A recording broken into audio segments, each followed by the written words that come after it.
In recent decades, public confidence in our institutions has declined. Our governing class has often been paralyzed in the face of obvious and pressing needs.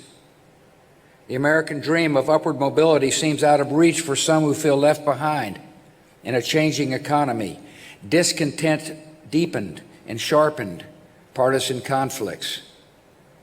Bigotry seems emboldened. Our politics seems more vulnerable to conspiracy theories and outright fabrication. Padilla, gracias. Yeah. So I painted. We've seen our discourse degraded by casual cruelty. At times it can seem like the forces pulling us apart are stronger than the forces binding us together. Argument turns too easily into animosity. Disagreement escalates into dehumanization.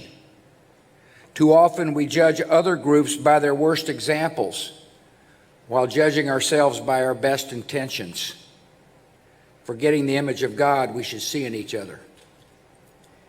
We've seen nationalism distorted into nativism. We've forgotten the dynamism that immigration has always brought to America.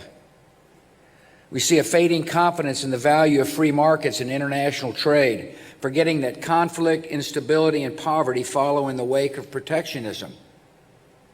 We've seen the return of isolationist sentiments, forgetting that American security is directly threatened by the chaos and despair of distant places, where threats such as terrorism, infectious disease, criminal gangs, and drug trafficking tend to emerge.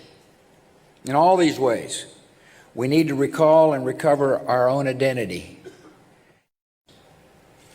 America has experienced a sustained attempt by a hostile power to feed and exploit our country's divisions. According to our intelligence services, the Russian government has made a project of turning Americans against each other. This effort is broad, systemic, and stealthy. It's conducted across a range of social media platforms. Ultimately, this assault won't succeed. This means that people of every race, religion, ethnicity can be fully and equally American. It means that bigotry or white supremacy in any form is blasphemy against the American creed.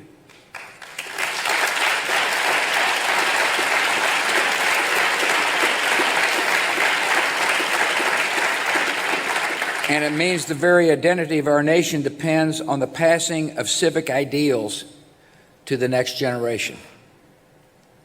We need a renewed emphasis on civic learning in schools, and our young people need positive role models.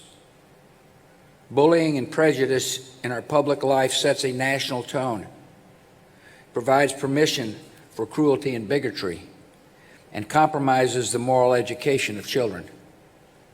The only way to pass along civic values is to first live up to them.